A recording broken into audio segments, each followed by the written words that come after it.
From Hollywood, it's time now for... Johnny Dollar. This is Harry Branson at Philadelphia Mutual Liability and Casualty Company. Oh, hi, Harry. What's on your mind? I have a case for you, a very important one. Good. Tell me about it. John, did you ever hear of Laird Douglas of Heatherscote? Lord, who... Say that slowly, will you? Laird Douglas of Heatherscote. Sorry, I left my kilts and bagpipes on the other side of the drink. Huh? Oh. Yeah, feeling real sharp this morning. But what about this Laird Douglas something or other? Can you come down here to Philadelphia and see me? I hate to be so blunt about it, old boy, but what's in it for me? A nice retainer fee in any event. Well, good. And, of course, expenses and your regular commission if anything happens to Laird Douglas. Of Heatherscote. Why, yes. Okay, Harry, I'm on my way. Oh, John. Yeah? Come down by plane, will you? The first one you can get. Urgent, huh? Yes, John. Very.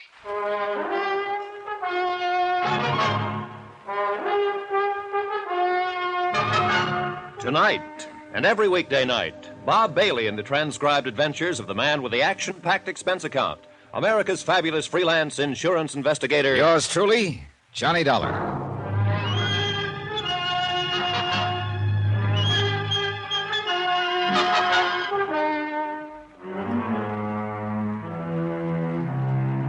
Expense account submitted by Special Investigator Johnny Dollar to Harry Branson at the Philadelphia Mutual Liability and Casualty Company, Philadelphia, Pennsylvania.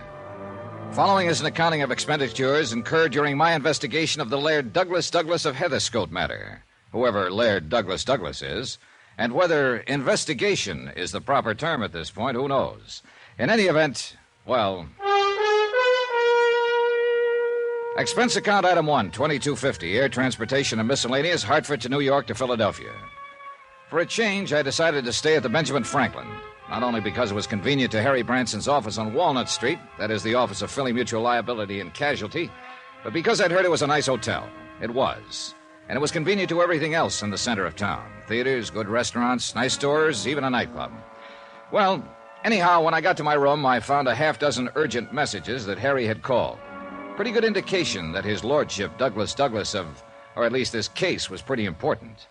So instead of bothering to unpack, I had the bellboy dump my luggage, tipped him, and was standing there debating whether I'd better forego a quick shower and change of clothes when the phone rang. Johnny Dollar. John, didn't you get my messages? Why haven't you called? I've been waiting to hear from you. What's wrong? Hey, take it easy, Harry. I just this minute got in. Oh. Well, I hope you're coming right on over here to my office. Well, what's the matter? Something happened to this client of yours? No, not yet. But being you're expecting the worst, huh? And look, you still haven't told me a thing about this emergency, or whatever you want to call it. John, it is an emergency because of the time element. You see, why do we waste time on the phone? Well, this was your call, not mine. All right, I'm sorry. I'll be waiting for you. And Harry, I'll be there.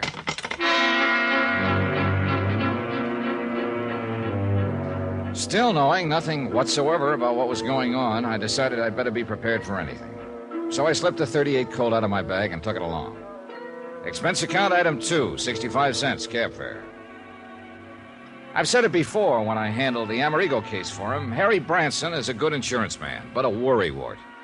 So I kind of hoped he was making the usual mountain out of the usual molehill this time. However, when my cab pulled up in front of his office building, he was standing, waiting on the sidewalk out front. Here you are. Keep the change. Thank you, sir. John, what took you so long? Huh? Thank goodness you're here. Harry, what are you doing out here? Lose your office or just forget the key? I almost wish I had. John, we have a problem. A serious one. Yeah, with Laird Douglas of, Heatherscote. He's up in my office now. Sounds like international intrigue. Has Scotland declared war on us or something? This is no time for levity. He's up in the office now, and you must take over immediately. It's a very serious situation. Come. Okay.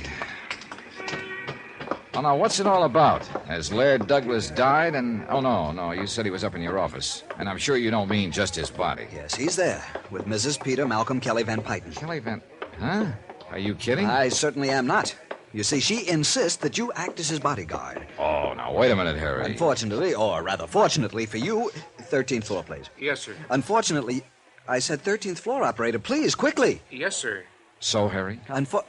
Young man, will you please start this elevator immediately? Gotta wait for the signal, sir. Signal? This is an emergency. Take off. Immediately. Emergency? Yes, it involves Laird Douglas of Heatherscote. Oh, well, sure, if it's... Who? Good man. Okay. Now, you were saying, Harry... Was I? Unfortunately something. Oh, yes, of course. Fortunately for you, she was quite cognizant of the fact... Who was cognizant? Mrs. Peter Malcolm Kelly Van Pyton. She knew about the excellent work you did for us in connection with the Ricardo Amerigo case not long ago. Excellent detective work, she called it. 13th floor. You remember the case, Ricardo, the concert violinist who disappeared, presumably Yeah, murdered. I remember. And your almost intuitive deduction that he wasn't dead at all, but had merely staged the whole thing to make it look as the... Harry. Oh, yes, of course. 13th floor. You mean Mrs. Peter Malcolm Kelly Van Pyton? Excuse me, mister, but I'm getting signals from the other floors. You're quite right, you should. As I started to say, John, she is one of our biggest personal policy holders. Good. But hadn't we better get into your office and meet her? Oh, yes, but I want you to know about the personal premiums.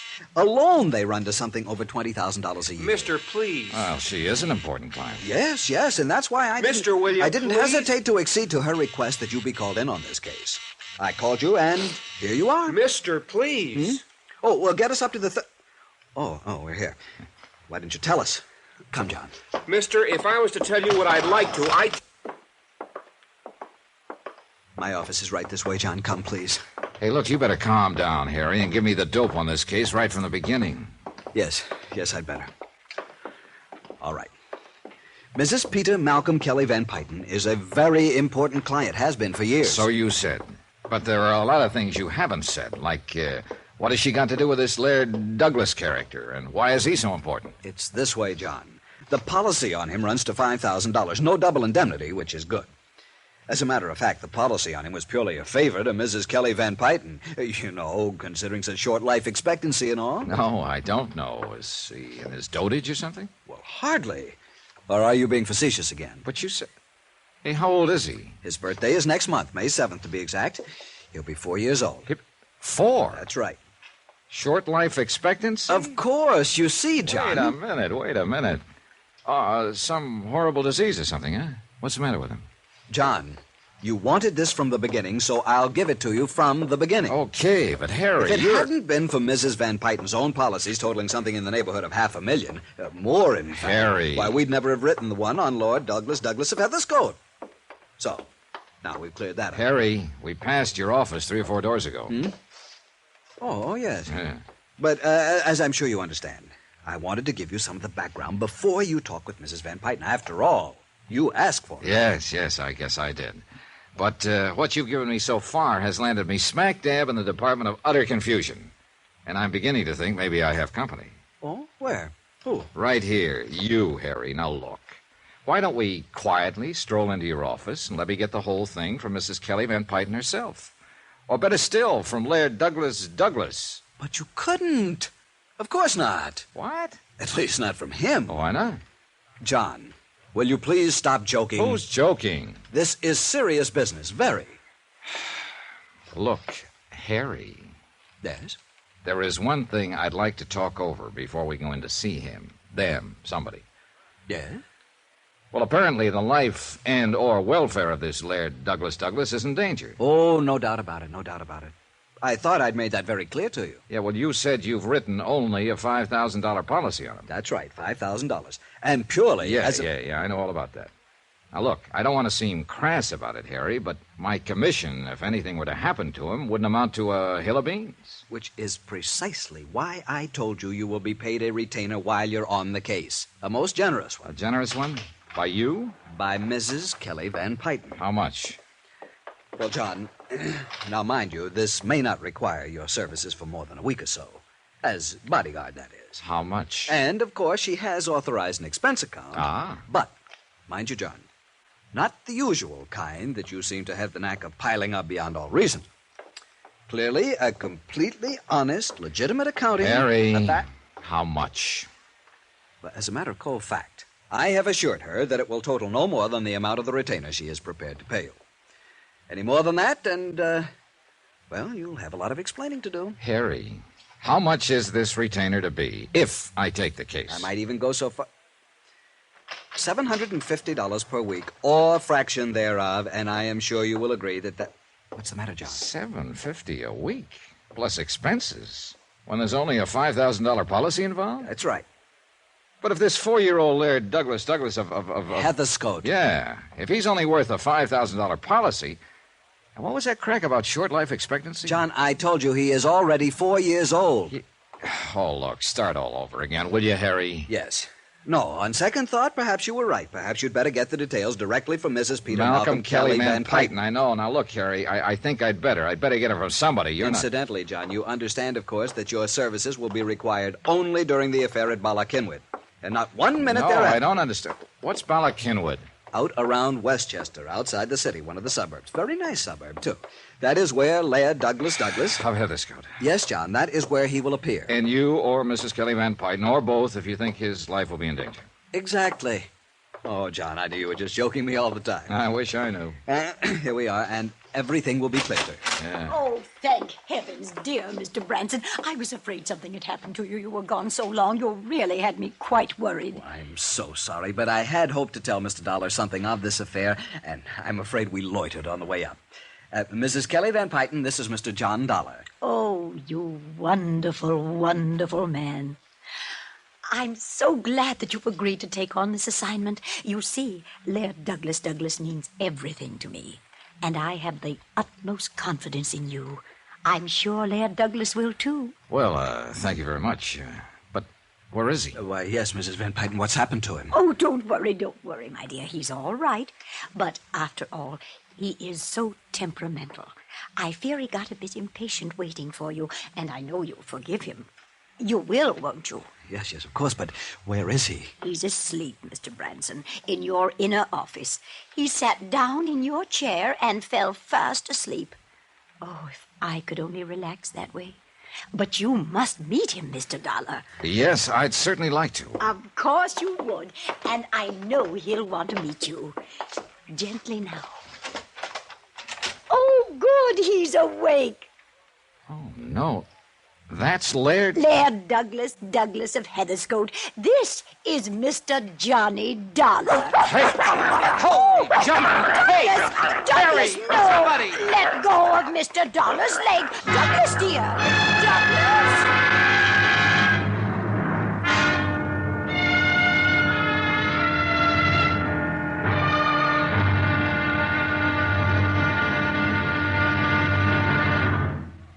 Now, here's our star to tell you about tomorrow's, intriguing? Well, tomorrow's episode of this week's story. Tomorrow? Well, I've handled some pretty doggy cases in my time, but never as a pooch's bodyguard. But suddenly this one begins to smell much too strongly of murder. Join us, won't you? Yours truly, Johnny Dollar.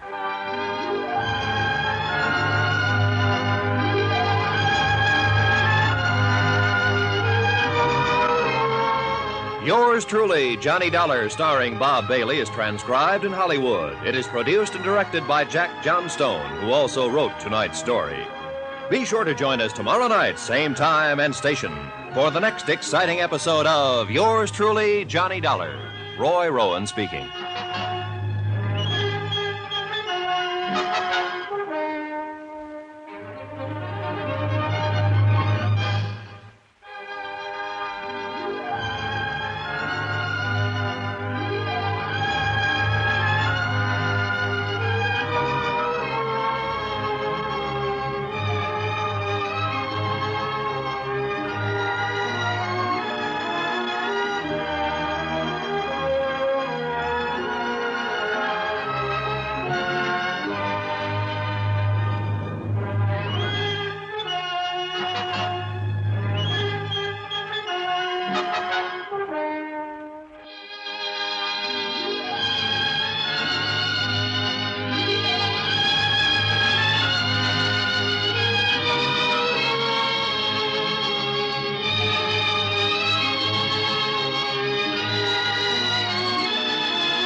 From Hollywood, it's time now for...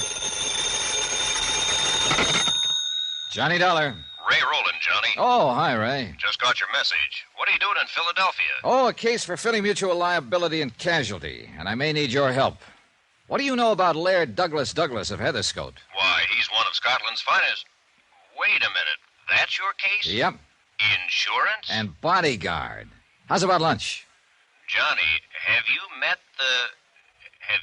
his lairdship? Yeah, and I nearly lost a leg doing it. Oh, And you know. Yeah, I know. Oh, shut up.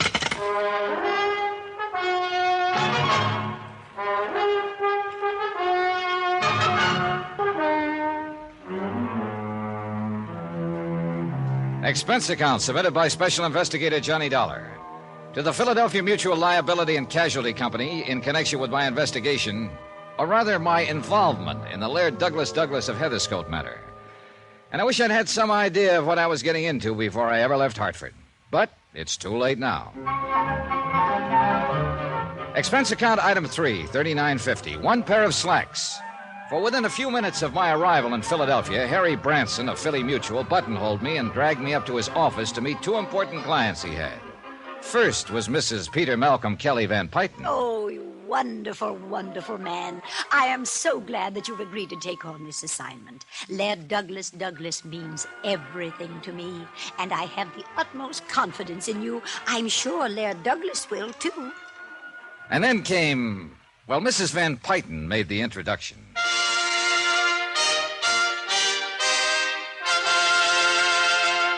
Laird Douglas of Heatherscote. This is Mr. Johnny Dollar. Huh? Oh, no. Holy jumping. Douglas! Oh, no, you mustn't do that. Oh, my. Douglas, Oh, dear. Good heavens. Get on your own chair, Douglas, Harry. This no, one's taken. no. Sorry, John. Sorry. Down, Douglas, down. Oh. There, dear, that's the boy. That's a nice boy. That Yes, is now. Laird Douglas of Heatherscote? Yes, isn't he adorable? He's so playful. He was really just playing, you know. There, dear, come now. Harry. Yes, John?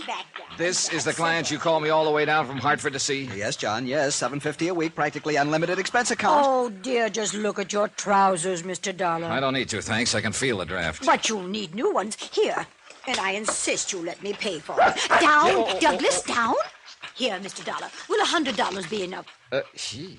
No, here, 150. I can see those were very, very nice. Well, You see what I mean, John? Here, please, now I insist you take it. And if it isn't No, enough... no, thanks. That's plenty. But now, Harry, you listen to me. John, I know what you're going to say, but as I explained to you on the way up You here to my explained office... plenty, but not nearly enough. But I tried. I really tried. I think you Boys. and I had better have a quiet little talk, Harry, and the sooner the better. Oh, boys, please, can't you do that another time? Please come down from those chairs so Mr. Dollar can meet Douglas and we can make all the arrangements. Please? Mrs. Van Pyton, that's precisely what I want to talk about. You really look very funny up there. And see, Douglas does want so much to be friends with you. Yeah, you sure it isn't a piece of my leg he wants? Oh, no, of course not. Here, Mr. Dollar, just give him one of these biscuits. I have them specially baked for him, and he'll be your friend for life. Really? Huh? Here, now just come down and hand it to him. Well- He'll love you. It's true, John. I know. Yeah? Then what are you doing up on that chair? I forgot, that's all. Nice, Douglas. Please, Mr. Dollar.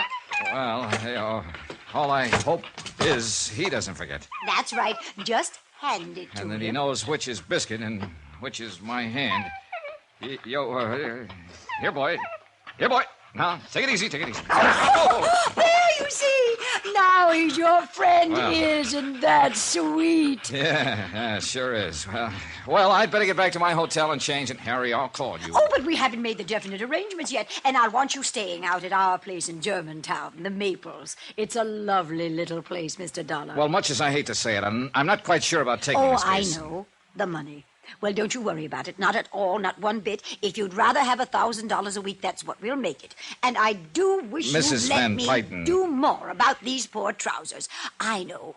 Why don't you go straight over to Wanamaker's men's store and have them tailor you a whole suit? Wouldn't that be nice? You'd look lovely. You've already given me more than enough to buy us. That. Now just forget it. Now you have them make you anything you want and just charge it to me.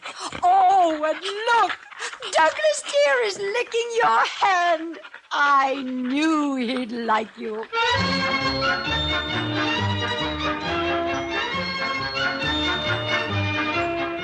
Never underestimate the power of a woman, somebody once said. Or maybe they should have said never underestimate the power of a fast buck or $1,000. Anyhow, Mrs. Peter Malcolm Kelly Van Pyton had set her heart on my handling this whole affair, and she simply wasn't to be denied. Couple that with a chance to pick up enough loot in a few days to, well, what would you do? And the darn mutt did take a liking to me. So, with Laird Douglas in my lap... Oh, he's a Scotty, by the way. Scottish Terrier, Mr. Dollar, if you'll pardon my correcting you. Sorry. And it's all because of the show at Ballakinwyd on Friday. Ballaware? Ballacinwyd, John. Yes, Ballakinwyd. Laird Douglas simply must win. Not only best of class, but best of show. And he will, if somebody doesn't interfere. Oh, you think somebody might do something to Douglas here? I'm sure of it, because it's been tried before. You mean poison him or something like that? Worse. Oh? Dope. Poison would let him die a hero, a martyr. But drugs would keep him from winning the show. Oh, well, what makes you suspect somebody might try it? As I said, it's been tried before. Huh? Last year and again a few days ago. And if Harrison R. Kenworthy thinks he can do it again, he's mistaken. Then you know who did it before. I refuse to divulge any names. But you just said... Mr. Dollar, I will not tell you. All I ask is that you watch over Laird Douglas until he has won the show. Oh, and if he does win, as I'm sure he will, I'll insist that you accept a nice bonus, so you can see I'm very, very serious. And so it went on for another half hour or so, and finally she left, after I promised to pick up my bags at the hotel and move out to her joint in fashionable Germantown. I talked a few minutes longer with Harry Branson. I'm so glad you've agreed to take this on, John. As I told you, Mrs. Van Pyten is the most important individual policyholder we have, and doing this favor for us... Harry, it's not the Mutt Show at Ballakinwyd or Laird Douglas or Mrs. Kelly Van Pyten or you I'm doing this for. It's purely love of the green stuff. Whew. That old dame must be really loaded. John, she has so much money. She doesn't know how much she has. Industrial empire, that sort of thing. All right. But, Harry, if word ever gets around in the trade that I came down here to play bodyguard to a mutt, so help me, I'll have your head. Yes. But now hadn't you better go on out to the Maples? Well, first I want to know about this Harrison R. Kenworthy she mentioned. Oh, that. Yeah, that. She accused him of doping up her Scotty. Well, she really doesn't know, and it's really quite complicated. How do you mean? Kenworthy owns a beautiful Kerry Blue Terrier, Lady O'Diddy's Rolamar Maine. Holy cats, and no pun. Why can't they give an honest dog an honest name? Look, we'll call her Mimi. Go ahead. Hi, dog lovers. Ray, just in time. Meet Harry Branson, Ray Rowan. Oh, we know each other. Hello, Harry boy. Mr. Roland. Sure, Harry called me in last year when these two dogs were at each other's Of course, throats. he doesn't mean that literally, John. You see, Mr. Roland is quite an authority on show animals. I've held it against him for years, ever since school. Well, there's no need to hold it against him And particularly. I don't mean that literally. Oh. Well, John boy, so you came down to help yourself to a handful of dear Mrs. Kelly Van Pyten's coin. More power to you. I knew Harry would call you in on the case. Felt it in my bones. And, brother, you may be in deeper than you think. Oh, what's that supposed to mean, Ray? Has Harry told you about the villain of the piece, Harrison R. Kenworthy? I was just starting to when you so rudely... Yeah, well, Johnny, the whole setup is a riot, but just remember one thing. Yeah? A lot of people have been killed in riots. Now, what's that supposed to mean? I'll tell you what he means. Let John. me tell it, Harry. It would take you all day. Sorry, no offense. All right. Go ahead, Ray, go ahead. Okay, Ballakinwyd is the biggest event of the year in the doggy set, okay? Okay. All right. Mrs. Kelly Van Pyten owns Laird Douglas of Heatherscote. Real fine Scotty. Yeah, good teeth, see? Hey, those pants are really gone. Anyhow, Harrison Kenworthy owns Lady O'Diddy's Rolamar Meme, Kerry Blue. Mimi. Huh? I'd get indigestion trying to say that other name. Okay, Mimi. They're two pretty good dogs, especially Mimi. International championship blood and all that. But Mimi's the better dog. Douglas won't stand a chance. I've tried to tell her this, but... Well, go on. Okay. Harrison Kenworthy loves Kelly Van Pyten, see? Oh, loves her money. Him? He's loaded, too. No, I think the old coot really loves her, and I think she loves him. Right, Harry? Yes, I think I'm inclined Right, to... but now get this. Yeah? She won't marry him until her Laird Douglas beats his Lady O'Diddy, Mimi, far and square at the Ballakinwyd show. How do you like that? Are you kidding? Oh, no, John, it's an accepted fact. Right. So what happens? For over a year Wait a minute, now, Ray, wait a minute. If he really wants to marry her, why doesn't he just let her dog beat his? And let her be one up on him right from the start? Never. No, boy, he'd never live it down. You don't know these people. Well, this is about the craziest thing I ever heard of. To you and me, sure, but to them it's deadly serious. Are they in love with each other or with their dogs? Well, it's not just love where the dogs are concerned, but pride, which is just about all a lot of these old lonely millionaires have to think about, to live for. Yea, sometimes even unto the 5th and 6th generations. Yeah, okay, I'll take your word for it. But now she said something about her dog being doped at the show last year. Oh, yes, John. You see, it was just a couple of days... Right, just before the finals. It was an attempt to murder the dog with poison, but emergency care both times pulled Laird Douglas through. She told me it was only some kind of a dope that was used. Sure. We kept the truth from her. You don't realize it, boy, but if that dog were to die, she would. Fact. Oh, now, Ray. Oh, yes, John, and the insurance company must keep that dog alive in order to obviate having to pay off... Right. After all, her policies amount to over half... It may sound absurd to you, Johnny, but it's no joke. As I said, you don't know these people. But look, it still doesn't make any sense. You just have to take my word for it, and it's happened right here in Philadelphia. Yes, John, and we held the policy. It was an old lady... Right, so there you have it. Okay, I'll believe you. And so the finger points at Harrison R. Kenworth. Well, she might like to think that, especially since she doesn't know that poison was used both times, but I don't. What's more, the police feel the same. Oh, now, if you say police dogs, I'll slug you. John, there are times when the sense of humor of Harry, yours... dead right, and I do mean dead. No, in all seriousness, Johnny, if I were you, I'd duck out of this assignment. Now, don't say that, Ray, unless John No, go ahead and say it. Something ought to start to make sense around here. All right, listen. The reason I'm sure Harrison R. Kenworthy had nothing to do with the attempted poisonings, the reason the police were called in, the reason I think you ought to get out of this... to the point, Ray? On each occasion, Mrs. Kelly Van Pyton had a bodyguard attending Laird Douglas, in addition to the dog's governess and medicos and so on. Get to the point. Each time, in order for the poisoner to get to that dog... Ray, please. Each time, the bodyguard was murdered.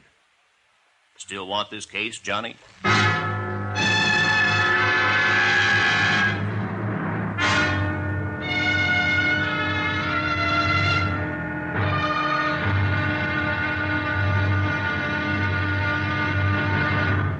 Now, here's our star to tell you about tomorrow's intriguing episode of this week's story. Tomorrow, well, the joke's no longer a joke. Especially when a killer trains his sights on me. Join us, won't you? Yours truly, Johnny Dollar.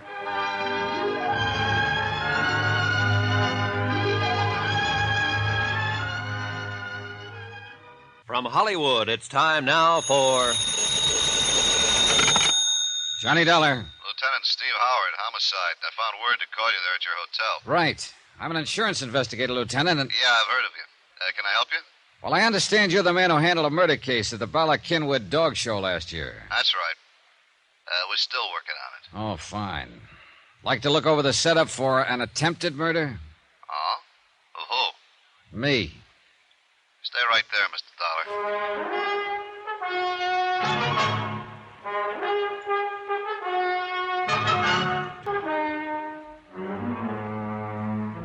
Expense account submitted by Special Investigator Johnny Dollar to the Philadelphia Mutual Liability and Casualty Company. Following is an accounting of expenditures incurred during my investigation of the Laird Douglas of Heatherscote matter. And at this point, that name is no joke. Expense account item 3, 70 cents cab fare from the office of Harry Branson to my hotel. It was at Harry's office that I got the craziest assignment I'd ever taken. Bodyguard to Laird Douglas of Heatherscote, who turned out to be a dog. And I mean that literally. A purebred Scottish terrier who rated high enough in dogdom for somebody to make a couple of attempts on his life. Right now, it looked like somebody wanted me to be next. What's all this talk about an attempt on your life? Here, Lieutenant. Take a look at this handbag of mine. Huh? Wait, don't touch it. Huh? I left it here on this little luggage stand about an hour ago, right after I checked in. Only before I left it, I opened it and took out my gun. So? So when I got back, just before I called you, I found the bag as you see it now, locked again. Oh, now look here, Mr. Yeah, Collins. I know. But if a chambermaid had been in here, there would have been other signs. You know, bed turned down, fresh towels in the bath, things like that. Boy, you're a suspicious man. You sure you didn't lock it yourself after taking your gun I'm out? sure.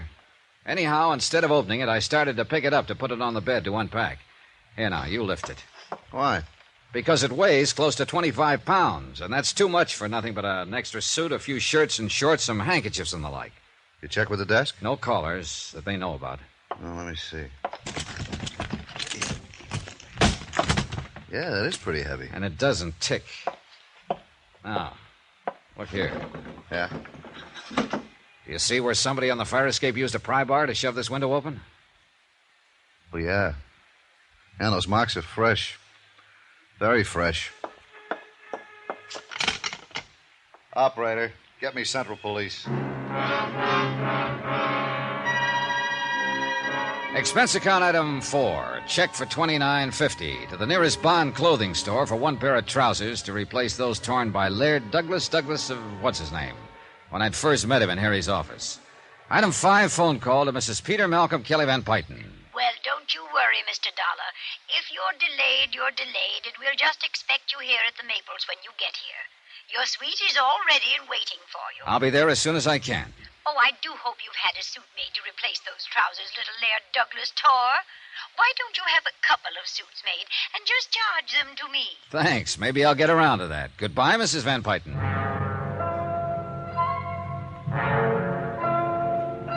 First of all, I had to know what Lieutenant Howard found out about the suitcase he'd had his lab crew pick up. I took a taxi to headquarters. That's item 8, 65 cents. Well, glad to see you, Dollar. Sit down. Well, what'd you find out? Dollar, that bag of yours had enough soup in it to blow out half the side of your hotel. Oh, then I was right. Yeah, professional job, too. Straight wire rig that would have gone off when you opened the bag. Brother, I guess my lucky star is in the ascendant. What made you suspect a booby trap, Dollar? Last year and a few days ago, somebody tried to poison a dog. Well do I know. Laird Douglas of Heatherscote, Blue Ribbon Scotty, belonging to Mrs. Peter Malcolm Kelly Van Pyton, yeah. Right. Apparently, the whole reason for it was to keep the pooch from winning the best of show at the annual dog festival, or whatever you want to call it, out at Ballackinwood. So I've heard. I think it was more than that. Oh, wait a minute. Now, don't tell me you subscribe to the idea that if the dog were to die, Mrs. Kelly Van Pyton would probably kick off, too. No question about it. Okay. Well, you don't know her yet, or you wouldn't be so skeptical. Her whole life revolves about that dog. And her money, of course. Now, from what I've seen, she just throws that away. Of course she does. At least in small quantities. You know, 1,000 or 2 here or there, even 100,000 to some school or library or something where it'll show. But even that's only a drop in the bucket to her. Lieutenant, I don't quite see what you're driving at. Well, she is one of the remnants of a class in this country, fast dying out, thank goodness, that for generations has been cultured and conditioned into thinking that money is everything, that their whole destiny is to control vast industries, lands, railroads, oil, shipping, and people. People, Dollar, by means of their sheer financial prowess. But I thought our present tax situation... Yeah, sure, their day is almost done, but the few who are still around, like Mrs. Kelly Van Pyton, are hanging on for dear life, trying to add to their power. Hey, Steve, you make a sweet, gabby, eccentric old lady sound like an ogre. She is, no question. I'm sure she doesn't realize it. Simply because this whole attitude has been so thoroughly ingrained into her all her life? That's right. Oh, well, we'll see. Yeah, you'll see. Well, look, let's get to the point. Who do you think might be trying to get rid of the old lady? I haven't the least idea. Well, no family, relatives? Only living relative is her nephew, Warren Staley. Ah. Nothing. You sure? Haven't been able to pin a thing on him. Where can I find this Warren Staley? At the Maples. He lives there with her, huh? Yep. And you're sure he would be her only beneficiary? Yep. Uh-huh. Good luck, Dollar. Lieutenant Howard seemed to know what he was talking about. Nonetheless, I decided that the nephew, Warren Staley, would at least be a start, and the sooner I could move in at the Maples, the better. Item 9, 780 cab fares back to my hotel and out to the Maples in the suburb of Germantown. When I first saw the place, I could hardly believe my eyes. It looked like a regular castle perched atop a small hill. Even the gatehouse, nearly half a mile from the mansion, was big enough to house several families. But the mansion itself, wow. A rather stuffy-looking butler, after practically climbing up my family tree, escorted me to the reading room. Mrs. Kelly Van Pyton, and guess who? Whoops! Oh, easy now, Doug. Oh, Mr. Dollar, I'm so glad you're here. And look, he remembers you. Yeah. Isn't that sweet? Yeah, it is. Attaboy, Doug. Easy Oh, now. and please call him Douglas. Huh? After all, the name Doug sounds so common, doesn't it? Oh, you really think he cares, Mrs. Van Pyton? Oh, you're joking, aren't you? Yeah. Mr. Branson said you had quite a sense of humor. Yeah, dumb boy. Now, did Hastings show you to your suite? The butler? No, but he took my things. Then I'll show you. I'm sure you'll love it and be quite comfortable. This way, please. Yes. You coming, Doug? Douglas? Yeah. Attaboy. Okay. Do you see how happy he is having you here? I am too, Mr. Dollar. Now we just... Oh, Warren, darling. Huh? Hello, Tanta. Mr. Dollar, this is my little nevy, Warren Staley.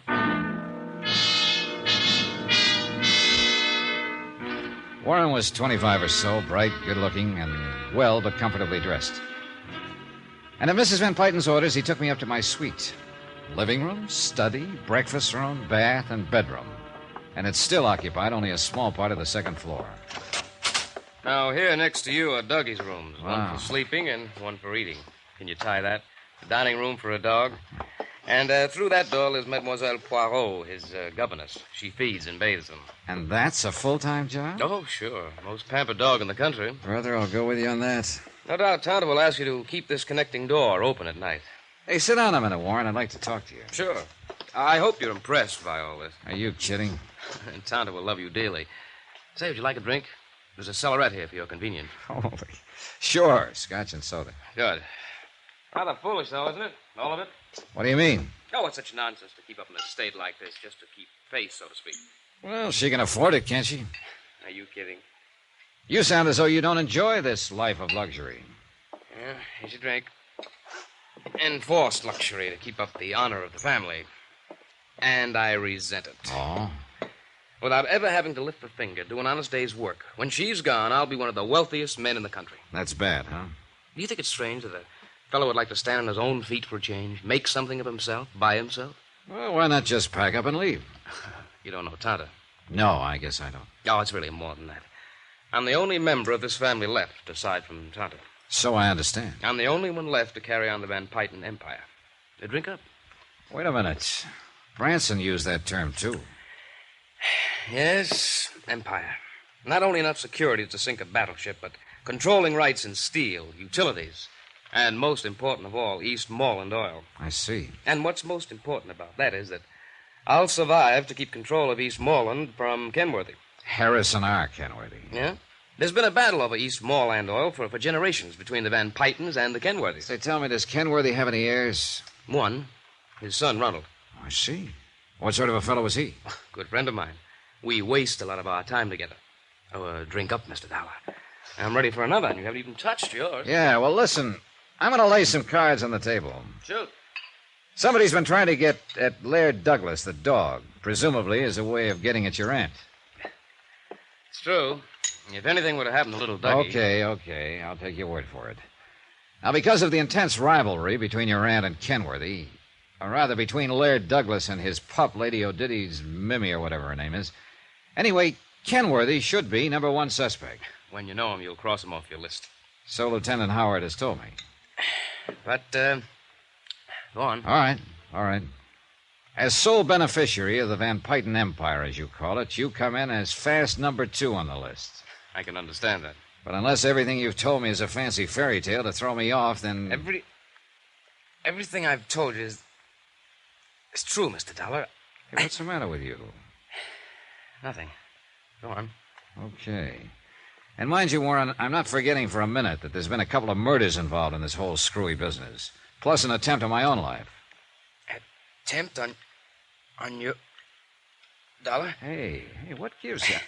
Are you plastering on a little over one drink? No, listen to me. I know. Now I know, and I can tell you, Dollar. Tell me what? The answer, the whole thing. Dollar! Warren, what's the matter with you? I can't breathe. Hey, Warren. Drink. Meant for you. Don't touch...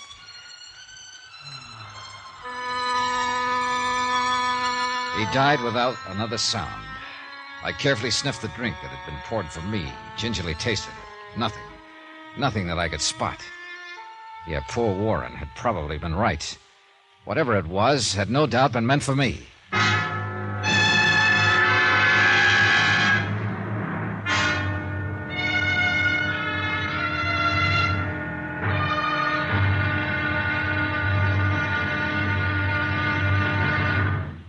Now, here's our star to tell you about tomorrow's intriguing episode of this week's story. Tomorrow, things and people finally begin to line up on the case. Just well enough for it to blow sky high. Join us, won't you? Yours truly, Johnny Dollar.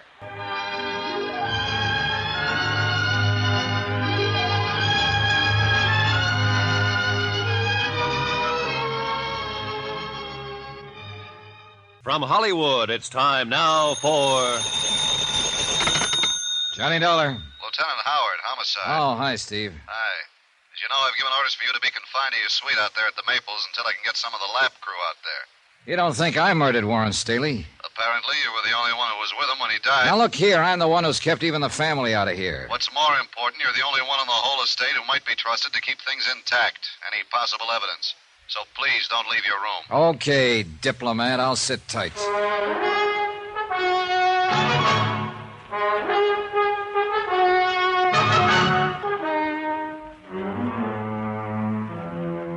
Expense account, or rather report, submitted by Special Investigator Johnny Dollar to the Philadelphia Mutual Liability and Casualty Company, Philadelphia, Pennsylvania, in connection with my investigation of the Laird Douglas of Heatherscote matter. No need to itemize expenses at this point because there are none. The magnificent suite in which I'm parked out at the sumptuous mansion of Mrs. Peter Malcolm Kelly Van Pyten is fine, except for the body of young Warren Staley, Mrs. Van Pyten's nephew, draped over the arm of the easy chair in which he died a few minutes ago. I'd called Lieutenant Howard at Homicide on the phone in my room immediately, and within minutes the nearest patrolman was stationed outside my door, refusing admittance even to the lady of the house. After all, this was the third murder that tied up with the Scottish terrier who started all this, Laird Douglas of Heatherscote. While waiting for Lieutenant Howard and his crew, I shaved, showered, and changed my clothes. Then, about 10 minutes later... Well, Dollar? Yeah, Lieutenant. See what you mean. Yeah. He seemed like a nice kid, too. It's all yours, Doctor. Go right ahead. Very well, Lieutenant. Here, Paul, just sit like you do. Okay, for pictures, Lieutenant? Yeah, go right ahead, Sergeant. Okay, excuse me, Doc. Hey, before you get started again. Okay, Dollar, let's have it. What happened? Well, Warren brought me up here himself, and I sat him down to ask him some questions. You suspected him, didn't you? In spite of what I told you. Sure. As sole beneficiary of the Van Pyten estate, empire, as he called it. Yeah, well, what do you think now? But you were right, that he was clean. Anyhow... My boy, my poor darling Warren, where is he? No, take your hands off me. My boy Just a is minute, dead. Mrs. Van Pyten. No, you can't keep me out. This is my own house, and this is my own Yes, nephew, I'm my sorry, boy. but you'll have to wait until we can get everything clear. this terrible, Look, terrible Mrs. Van thing. Pyten, if you just wait until we finish... Just a minute, Lieutenant. Hey, whoa, young fella, hold on a minute. Who are you? Johnny Dollar, who are you? Ronald Kenworthy, his best friend. What happened to him? He was poisoned. Poisoned? And where were you? How could a thing like this happen if you were going with... Ronnie, just calm down a minute. How long have you been here in the house? Why, half, 3/4 of an hour, something like that. But I don't see... Where? Where were you? Well, I was down in the reading room with Mrs. Van Pyten. All the time? Then out in the garden. Alone? Yes, except for a few minutes while I talked to Hastings, the butler, out there. What were you doing in the garden? I was on my way up here by the back way to see Warren. I've always used the back staircase from the garden ever since we were kids together. This suite of rooms used to be our playroom ever since I can remember. All right. Go on with what you were saying. Well, then about that time, or a few minutes later, I don't know exactly, I heard the police car come screaming up the driveway. That was the first that any of us, Mrs. Van Pyten or Hastings or I, that any of us knew that something was wrong, that something had happened to Warren. But now look here, Mr. Dollar, All right, I don't... Kenworthy, you two. What? You'll have to leave with Mrs. Van Pyten until we're through in here. Oh, please, Ronald, help me. Help me. But I... Go ahead, Ronnie, go ahead. All right. Oh, come on, you poor old dear. Poor old dame. Sorry for her. You finding anything, Doc? Yes, I think so. I certainly think so. Be with you in a minute. All right. You better go on with what you were saying, Dollar. Well, not much more to say, Lieutenant. Warren felt the same way you do, that Branson at the insurance company does. If anything happened to the dog, Laird Douglas, it'd be the end of Mrs. Van Pyten. That the murders of the dog's handlers, caretakers, were purely incidental to attempts on the dog's life. But what?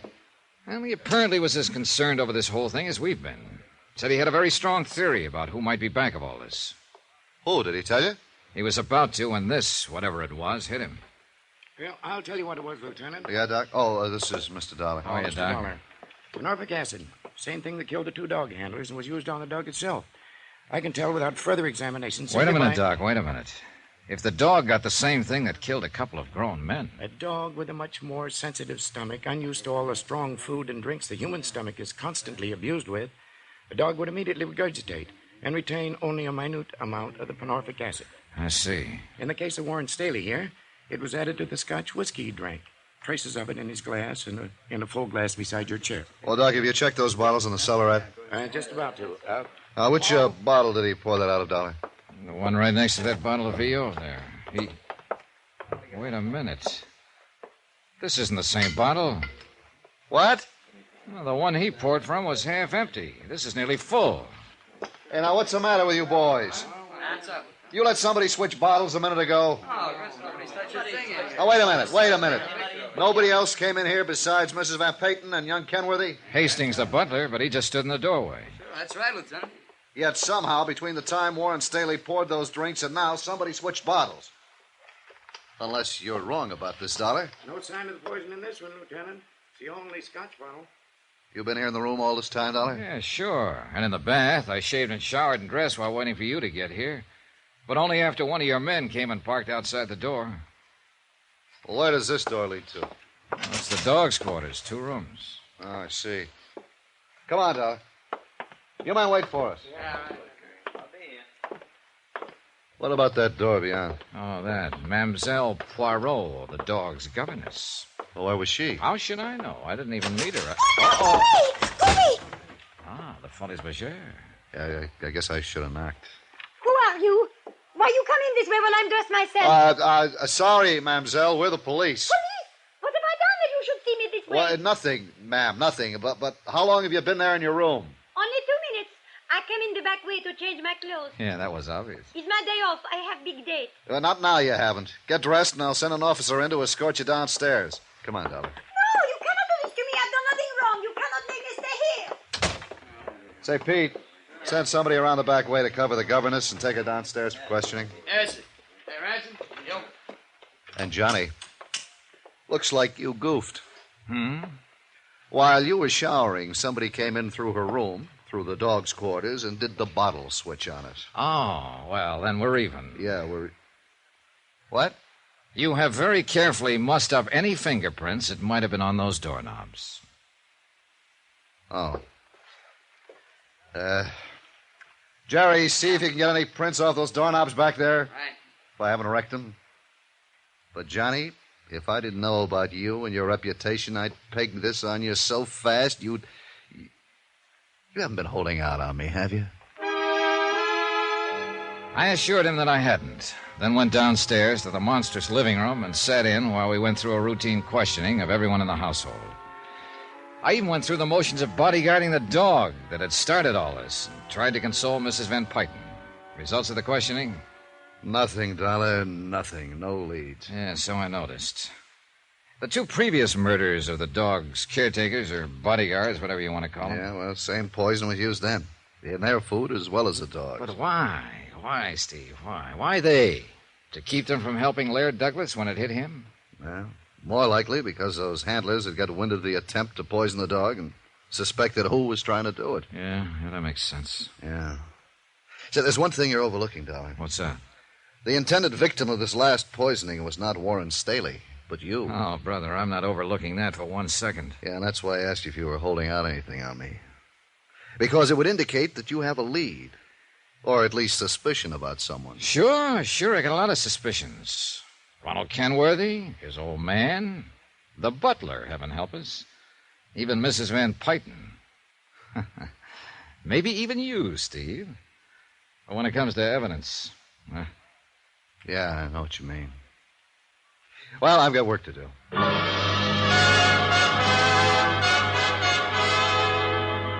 Looking for the proverbial needle in a haystack was nothing compared to hunting for the poisoned bottle of scotch that was no doubt stashed away somewhere.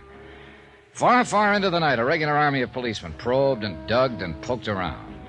They opened drawers and closets and cabinets, pounded on walls, looking for sliding panels and secret compartments, went through the trash, sifted a trash heap, dug up any freshly turned earth they could find on the grounds, even climbed trees.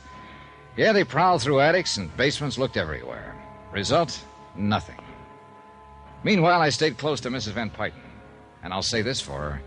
In spite of her almost silly infatuation with that dog, she showed real strength of character. We sat alone together in the reading room. I know, Mr. Dollar, there's nothing I can do to bring Warren back. Therefore, there's no point in simply sitting here weeping over it. Yeah, that's true. But it isn't easy because it meant more. I'm sorry. I want to ask you some things, Mrs. Van Payton. I suppose this is the wrong time, but I... No, ask me, Mr. Dollar. I think I know what you want to ask, and now Now that this last terrible thing has happened, I pray that I can help you. Well, I had quite a talk with Warren before he died. Oh, I'm glad. Warren would have been the sole heir to the Van Pyten estate. Yes, he alone would have carried the honor, the prestige of the family after my passing. Oh, no. Surely you didn't think that he could have been behind those other terrible murders. Quite frankly, at first I did. But he told me something else, and it's bothered me. About Mr. Kenworthy and his son. Ronald? Oh, no, Mr. Dollar. He was supposed to be Warren's best friend. You said supposed to be. Well, I Warren don't... made it very clear that if the Kenworthys could somehow acquire the Van Pyten holdings, either by Mr. Kenworthy marrying you... I have told Harrison R. Kenworthy... Yes, I know. If Laird Douglas wins the show from his Kerry Blue Terrier, you'll marry him. Yes. And I still think it's a screwy idea. But the fact remains it's fairly true. It's quite true. Neither you nor Mr. Kenworthy has too many years ahead, if you'll forgive me. Mr. Dollar, what... So there's now only one person left to benefit by the death of Laird Douglas, of Warren, of you, and ultimately of Mr. Kenworthy. Good heavens, Mr. Dollar. That's right. Ronald Kenworthy. Well? I know. I know it. I think you've said enough, Mr. Dollar. Ronald. Yes, I heard it all. Mr. Dollar, I think you've said too much for, shall we say, your health?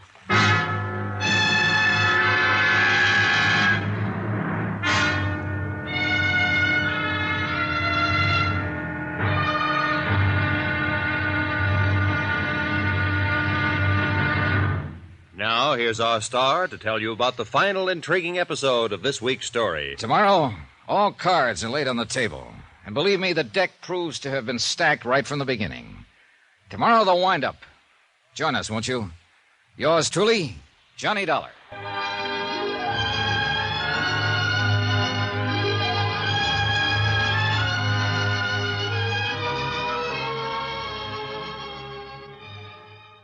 From Hollywood, it's time now for... Johnny Dollar. Ronald Kenworthy, Mr. Dollar. Good. I want to talk to you. Are you at your home? I am. And after the Okay, then stay right there and I'll be over to see you. Why don't you send the police instead? What's that supposed to mean? A few minutes ago in Mrs. Van Pyten's library, before you kicked me out, you practically accused me of the murder of her nephew. Did I? Well, didn't you? Didn't you? All right, Ronnie. Just calm down and stay put until I can get over there. You mean you aren't afraid I might try to take a powder, as you high-handed detectives like to put it? You mean you aren't worried that...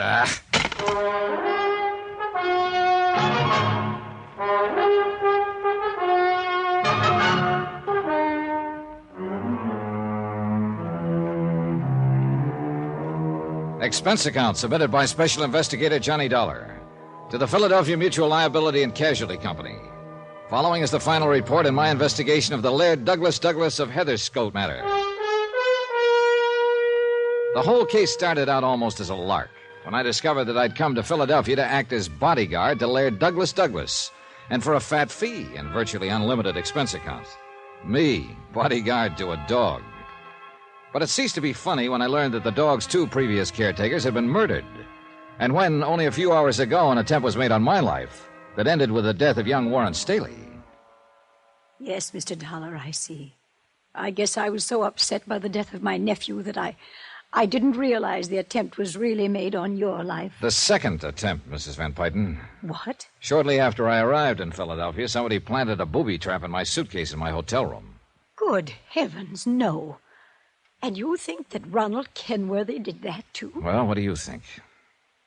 Well, yes.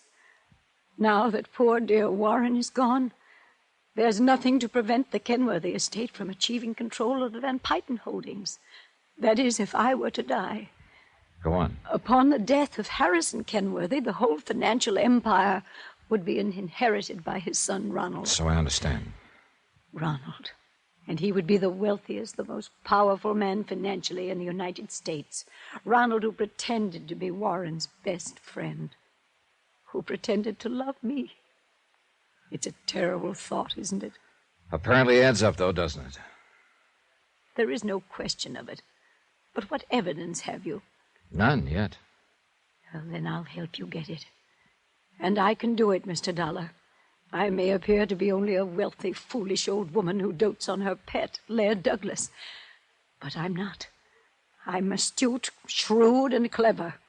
Since Peter, my husband, died, I alone have managed this estate, this financial empire. I use the word again.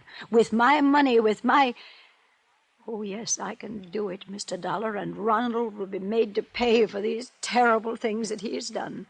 I admire your confidence. Nothing, no one can stand in my way. You'll see. I'm only sorry that a few minutes ago you didn't keep him here, make him face it. I'm going to see him now. Oh, where? At his home. I understand the estate adjoins this one. Yes, but please look out for him. Shoot first, Mr. Dollar. What? Because now he may act like the cornered rat that he is. I decided to walk across to the Kenworthy estate in the hope the fresh air would help clear my thoughts. Logical as it all seemed, I didn't like what I just heard. Then luck, pure, unadulterated luck. As I walked across the broad lawn between the main house and the gatehouse, I passed the garage building with its Rolls-Royce, 2 Cadillacs, and a station wagon. And then I saw him.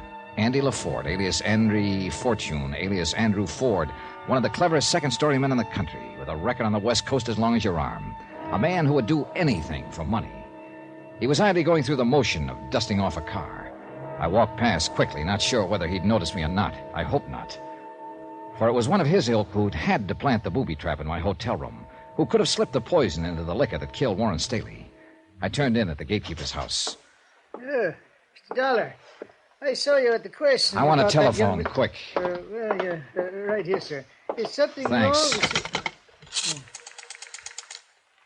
Operator, get me Central Police, emergency.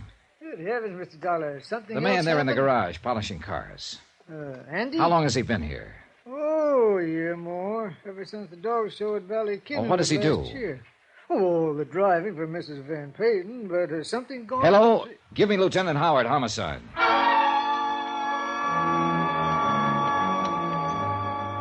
After warning the old gatekeeper that I'd have his head if he said anything to anyone about my phone call, I left by the back door and went over to the Kenworthy mansion where young Ronald was waiting for me. I must say, before we go any further, that I resent the way you ordered me out of the Van Payton house a few minutes ago. Yeah? Well, I'm sorry. Whether you suspect me or expect me to help you in this case, it was Lonnie, you knew Warren Staley. Very well. We were the closest of friends, confidants. All right. Just how much did he really care about the Van Payton estate? Fortune, whatever you want to call it. To put it bluntly, he wanted none of it. And I'm afraid his aunt rather resented it. Well, why do you say that? Because her whole life she's been obsessed by an almost overwhelming lust for power.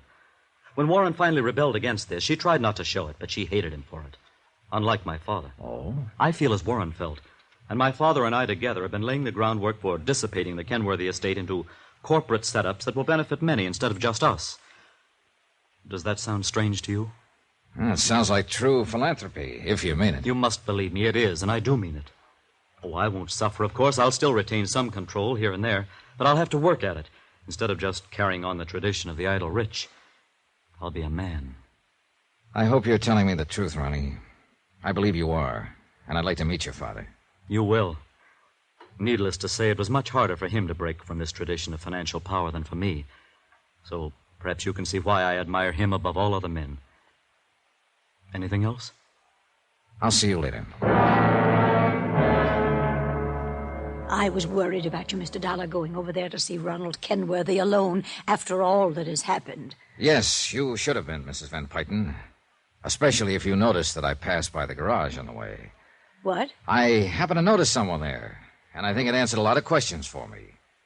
It was Andy LaForde. Andrew? My private chauffeur? Is that all he is? Oh, do you know him, Mr. Dollar? Look, I took on this case, Mrs. Van Payton, because you offered me a fee too good to be turned down and an almost unlimited expense account. You haven't answered my... I should have got wise then and there, but I thought your great passion for your dog was just an amusing foible of an immensely wealthy, kind of foolish old lady. Oh, Laird Douglas is a dear one, isn't he? Why, Mr. Dollar... Let me add things up. A few minutes ago, you told me that thanks to your wealth and a very sharp, clever mind, you'd let nothing stand in the way of anything you chose to do. Please, Mr. Dollar, I don't think I understand. All right. You made a contract with Harrison Kenworthy that you'd marry him when and if Laird Douglas beat that pup of his at the dog show. An apparently silly sort of thing, yet everybody believed it. But the real reason for marriage to him was solely to acquire control of his holdings, increase this financial empire of yours. Very subtle. Kept you looking like a cute, whimsical old lady. Why, this is the most absurd thing I ever heard of. So I thought at first, but let me go on. Oh, please do. When you realized that Laird Douglas wasn't ready to beat that dog of his, rather than admit defeat, rather than lose the chance to make this marriage, you ordered the murder of the dog's handlers. Then the contract was still in force, just delayed. I won't listen to such terrible things. You'll listen whether you like it or not. You learned that Kenworthy and his son were planning to dissipate their fortune and thereby put it beyond your reach. Mr. On top Dollar. of this, your own nephew, Warren, wanted to do the same with your estate. This was too much. What you have said is too much. Then, by the time I arrived, you learned from an expert, Ray Rowan, that your dog would never stand a chance against Kenworthy's. So you wouldn't dare let him compete, at least until you'd hooked Kenworthy some other way. And part of your whole scheme was to build up evidence of attempts against you, through the dog, of course, though I'll bet you actually hate the mutt. No, that's not true. Anyhow, from the moment I talked to Ray Roland, I was only in the way. So you tried to get rid of me, had somebody booby-trap my luggage. Oh, you have no proof. Andy LaForte, this so-called chauffeur of yours, would do anything for money. And I fully intend to break him down and make him admit you hired him as a killer. Listen to me. On the second try, the poison liquor, your nephew Warren got it instead of me. Fine. Another obstacle out of your way. After all, he had opposed you. Mr. Dollar, how much do you want? I can make you financially independent Then for the you rest set your sights on Ronald Kenworthy, who was trying to break up the other empire you wanted to get your hands on. You even hoped that somehow I might help you. Shoot first, you said. You don't understand. I was Just only... what plans you had for his old man and that warped, twisted brain of yours, I don't know. But I'm sure you had plans. Well, lady, now it's too late. No, Mr. Dollar. No, it isn't too late. Stay away from that drawer. You'd even shoot somebody down with your own hand if you thought it necessary, wouldn't you? But it isn't necessary, Mr. Dollar. Huh? Are you sure it wouldn't be easier if I were just to give you, say, $100,000 and $200,000? All right, Andrew. Right here, Mrs. Van Pyton. Well. Hello, Andy. Got a license for that thing? Shut up. You want me to do it now, Mrs. Van? Yes, Andrew. What if the servants hit a shot? Hold it, Donna. Don't worry, Andrew. I'll take care of things. Haven't I always for you? Yeah. Yeah, sure. She'll take care of things. While you're pulling that trigger, she'll blast you down so fast you won't know what hit you. Make it look like we killed each other and leave her in the clear. Quiet. She's got a gun in that drawer beside her, and she'll use it. You hear me, Andy? I said quiet. What you don't know is that she can't do without me. But we can do without you. All right, Andy, wait now. Listen, will you? Now, Mrs. Van. All right, Andrew. Now. Thanks, Lieutenant. Oh, Lieutenant. Then you saw. He was going to shoot down Mr. Dollar. Yes, I heard, too, Mrs. Van Pyton. Plenty. Oh, no, you don't understand. Mr. Dollar had come up here to talk to me. I wanted to offer him a great deal more money for his work for me. I guess I almost didn't make it. Glad you keep talking to him so long. Got a cough drop?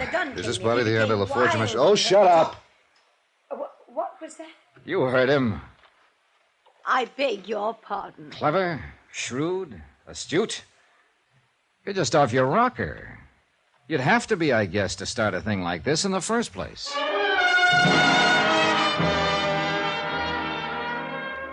Well, I guess by the time the estate and inheritance laws get properly applied, the Van Pyton empire will be spread around the way Warren wanted it.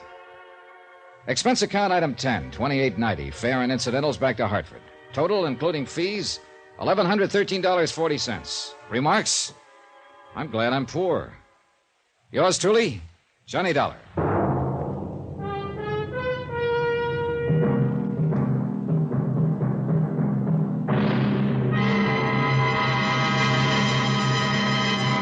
Now, here's our star to tell you about next week's intriguing story. Next week, an insurance swindle that really backfired. The only trouble was it caught me right in the line of fire. Join us, won't you? Yours truly, Johnny Dollar. Yours truly, Johnny Dollar, starring Bob Bailey, is transcribed in Hollywood. It is produced and directed by Jack Johnstone. who also wrote this week's story. Heard in our cast were Jeanette, Nolan, Harry Bartell, Byron, Kane, Jack Kruschen, Bill James, James McCallion, Ken Christy, Dick Ryan, Bert Holland, Jack Edwards, and Hy Averback. Musical supervision by Amerigo Marino. Be sure to join us on Monday night, same time and station, for another exciting story of yours truly, Johnny Dollar. Roy Rowan speaking.